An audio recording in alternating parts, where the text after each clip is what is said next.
이 사람은 무엇으로 사는가 하는 조그마한 단편 우화가 있어요.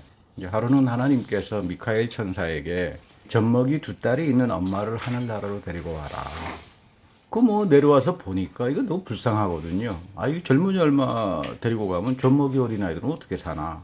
그래서 하나님의 명령을 어겼습니다.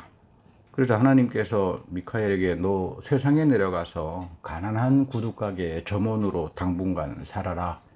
그리고 구두가게 점원으로 살면서 이 미카엘 천사는 늘 궁금했던 게 이 젖먹이 두 딸이 어떻게 지금 살고 있을까.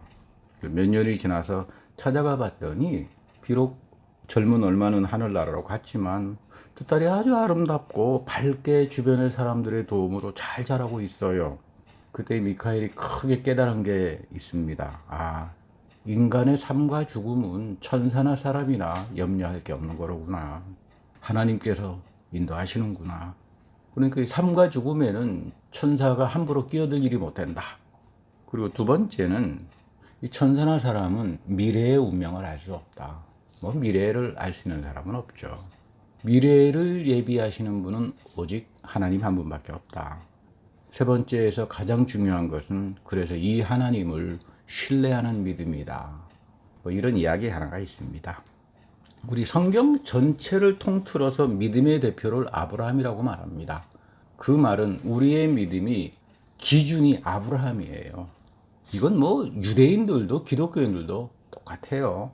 뭐 사도 바울은 그의 서신에서 뭐 입만 열면 믿음의 이야기 할 때마다 아브라함을 강조하잖아요. 아브라함과 그리스도, 아브라함과 그리스도.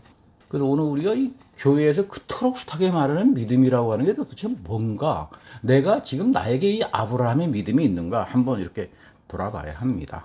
유대인들은 구약 성경에 나오는 613개의 계명이 있습니다. 지켜라, 하지 마라. 요거를 다 합쳐놓은 게 613개 계명인데 히브리 말로는 미츠보라고 말을 해요. 미츠보.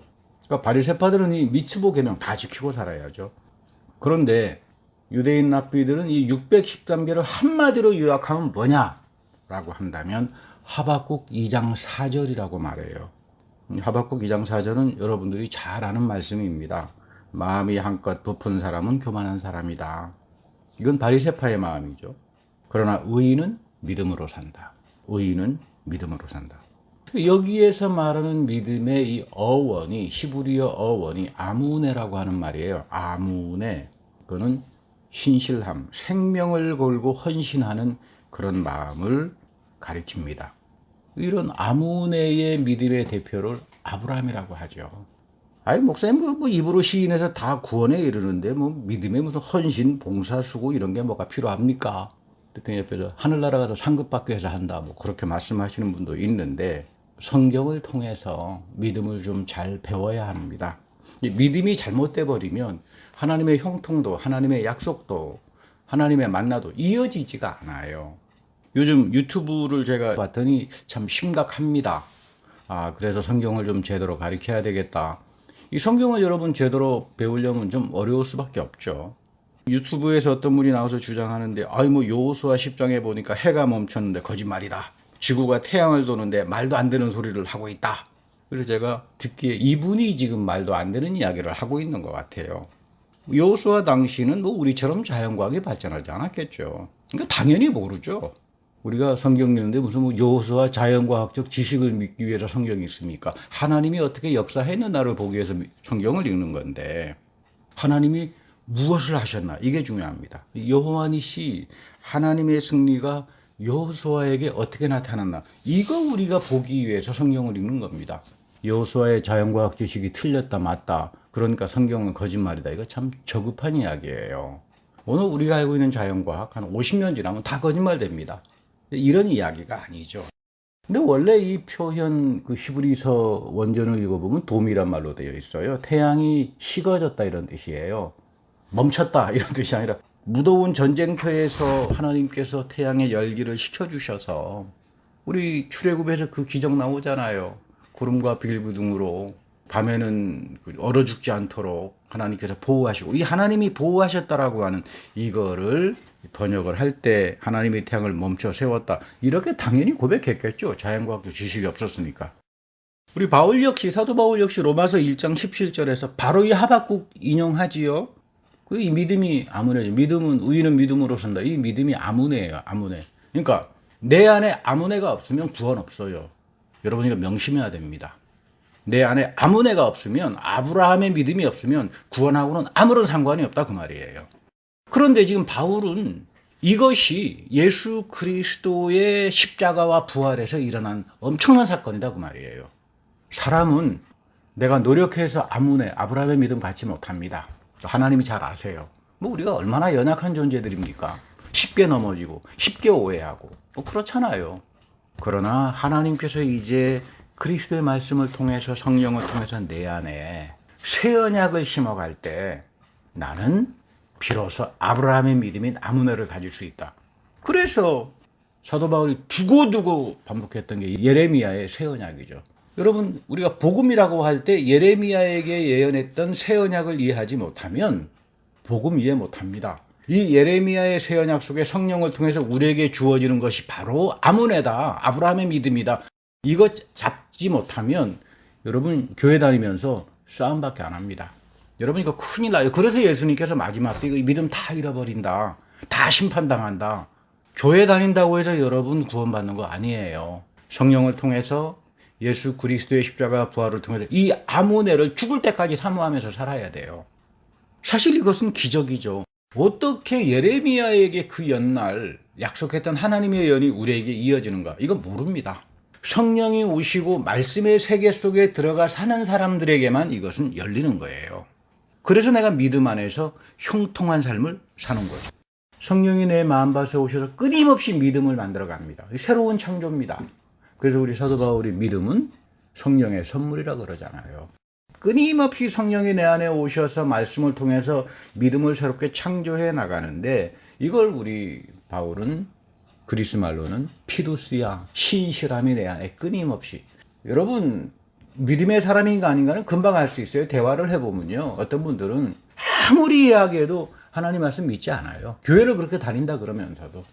근데 어떤 분들은 교회를 다닌 지 얼마 되지도 않았는데 그 마음에 신실함이 있어서 그 정말로 마음밭이 좋은 분들이 있어요. 이런 분들이 구원에 이르는 거고, 아브라함의 축복이 이어지는 거고, 하나님의 형통함이 있는 겁니다.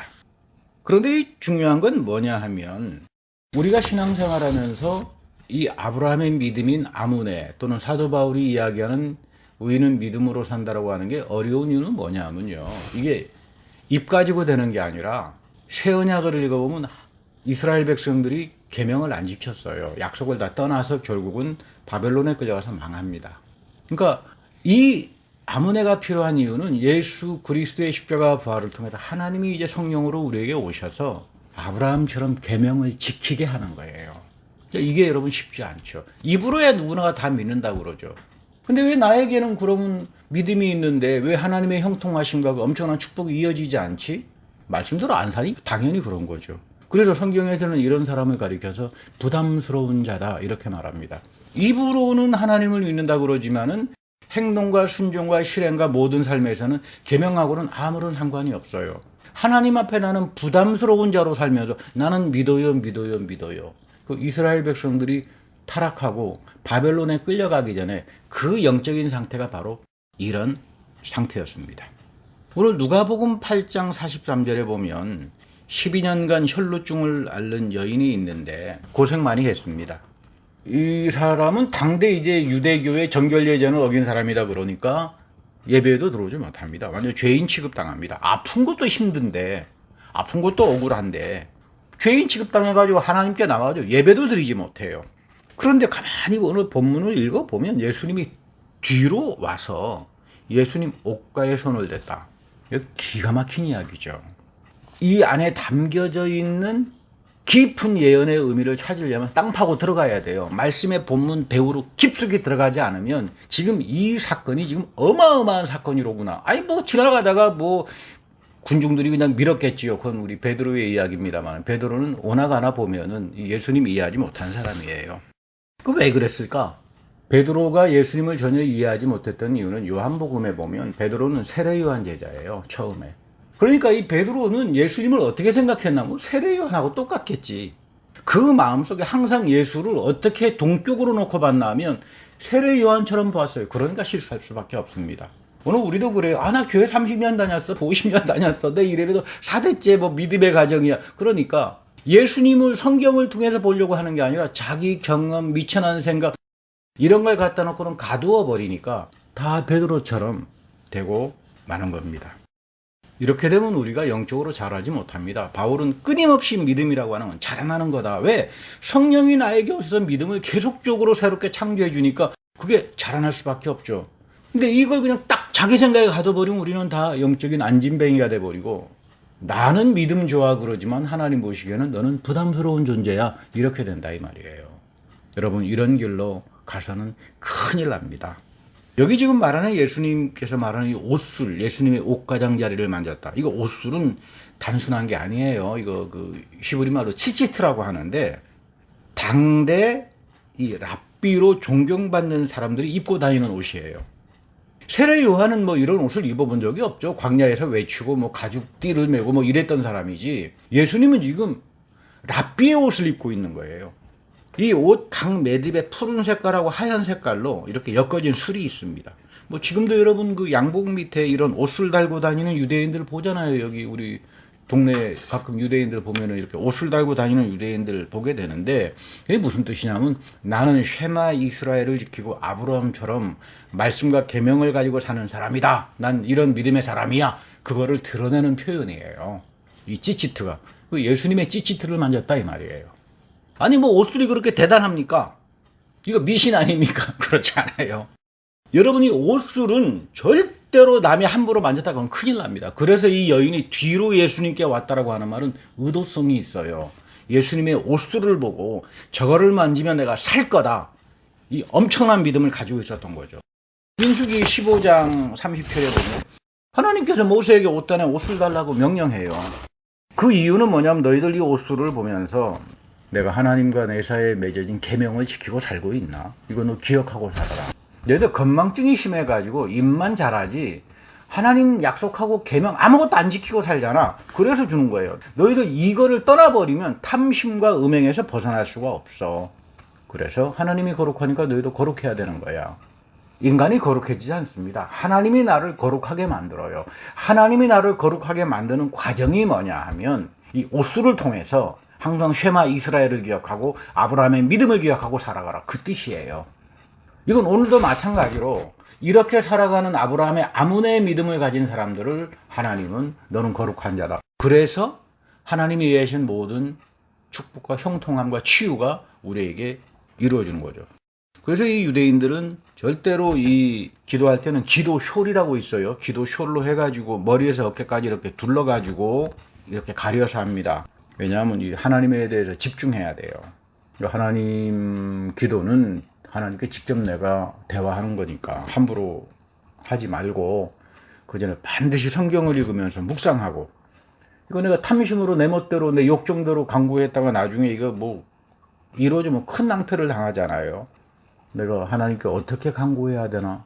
어떻게 기도해야 되나? 먼저 말씀 읽으면서 무엇이 하나님 마음에 합한 건가? 이걸 묵상이라고 하죠. 그러고 난 다음에 기도하라. 그래서 이 기도숄에다가 찌찌를 단 옷술을 단 기도숄을 이렇게 해가지고 회당에서 기도하는 거예요. 지금 예수님께서 그 옷 입으신 거예요. 사실 우리가 아브라함의 믿음 갖기 정말 어렵습니다. 말씀에 순종합니다. 하나님의 약속과 계명을 지키고 살아갑니다. 이게 여러분 쉽지 않죠. 그러나 하나님은 이렇게 사는 사람이 믿음의 사람이고 의인은 믿음으로 사는 거고 이들을 통해서 아브라함에게 하셨던 모든 축복을 예레미야를 통한 새 언약의 성령의 부어주심의 약속을 통해서 오늘 이루어지겠다. 이것이 사도행전에 나오는 오순절날 성령 강림절에서 일어난 거예요. 여러분 이거 꼭 붙들고 명심해야 됩니다. 이거 모르면 우리 구원받지 못해요. 이 믿음의 내용을 모르면 그래서 우리 호세아도 그러잖아요. 너희들 믿음은 있는데 하나님에 대한 영적 지식이 없어서 이 백성이 망한다. 지금 딱 그 짝이에요. 우리의 믿음의 영적 지식과 지혜가 성령을 통해서 와야 합니다. 그런데 이 예수님 당시에 대표적인 이 잘못된 믿음의 사람들이 바리새파들인데 당대 이제 글을 읽어보면요. 뭐 탈무드에 나오는 말입니다만은 조금 선행하면 엄청 힘을 주고 뭐 자랑하고 돌아다니는 이 의시되는 그런 바리새파가 있었어요. 자기 마음대로 해야 직성이 풀리는 사람들이에요.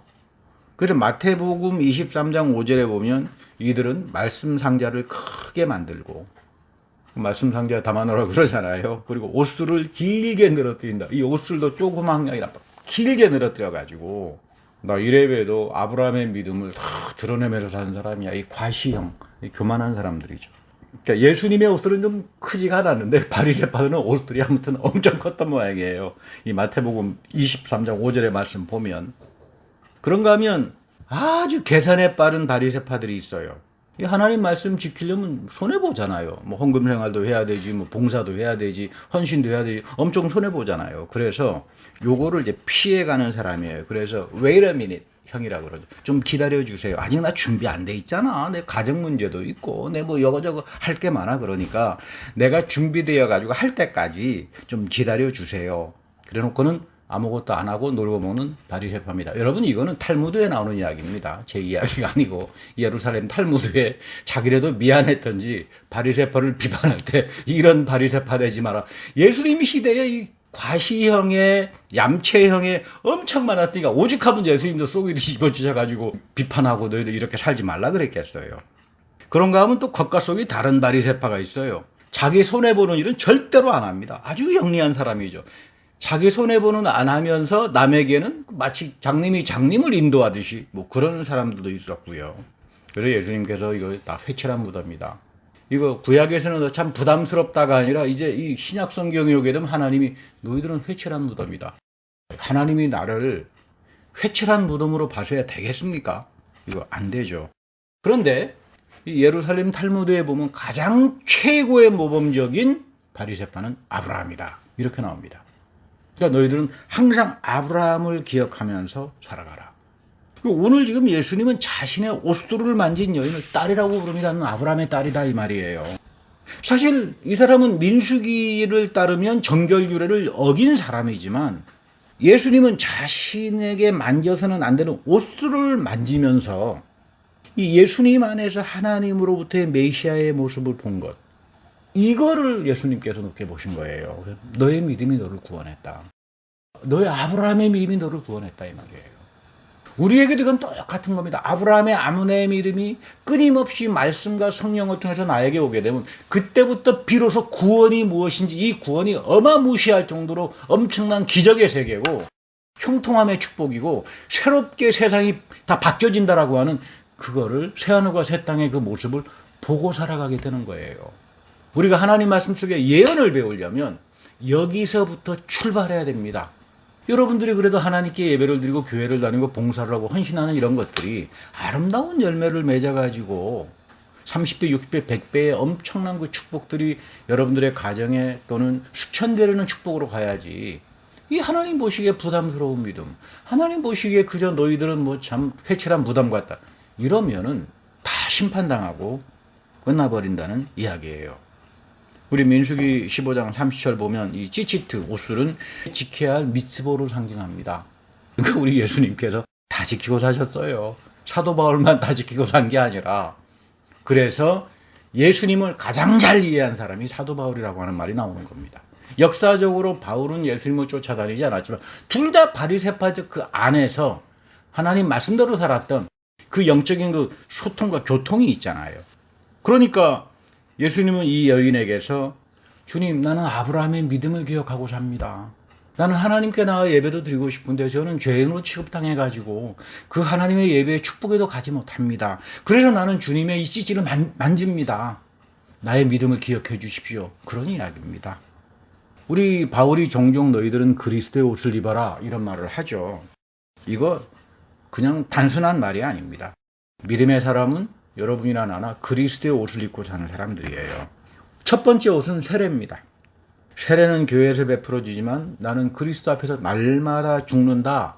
이거를 이야기하는 거예요. 세례를 통해서 나는 하나님 앞에서 날마다 마음의 할례를 가지고 살아간다. 이스라엘 백성들이 망했던 이유는 양심의 화인을 맞아버리잖아요. 마음의 할례를 갖지 못하잖아요. 육신적인 할례는 받았지만 이 사람들에게는 마음의 할례가 없었던 사람이에요. 그래서 하나님 앞에 심판당합니다.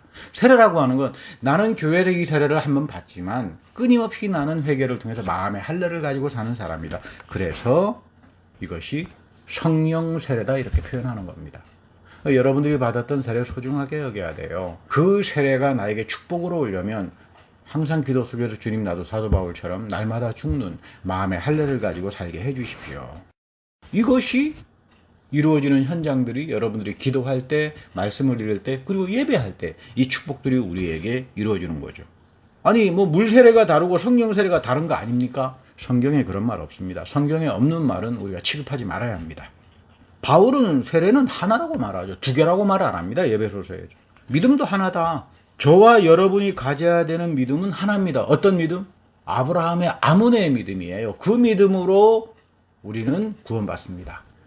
그 의인은 그 믿음으로 생명을 얻고 사는 겁니다. 두 번째는 세례입니다. 세례는 성령 세례입니다. 교회에서 예전적으로 세례를 받지만 죽을 때까지 나는 마음의 할례를 가지고 살아가는 사람. 그래서 믿음도 하나요, 세례도 하나라고 하는 사람이에요.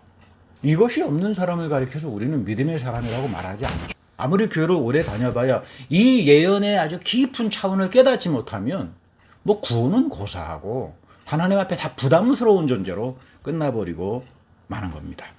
그래서 바울은 늘 하는 이야기가 믿음과 구원의 목적은 나를 새로운 창조로 만들어가는 거다. 너희들이 새 언약 안에 들어오면 새로운 존재가 되고 새로운 피조물이 되고 새로운 창조가 되면 여기서부터 하나님이 열어주시는 새하늘과 새 땅이 열리는 거야.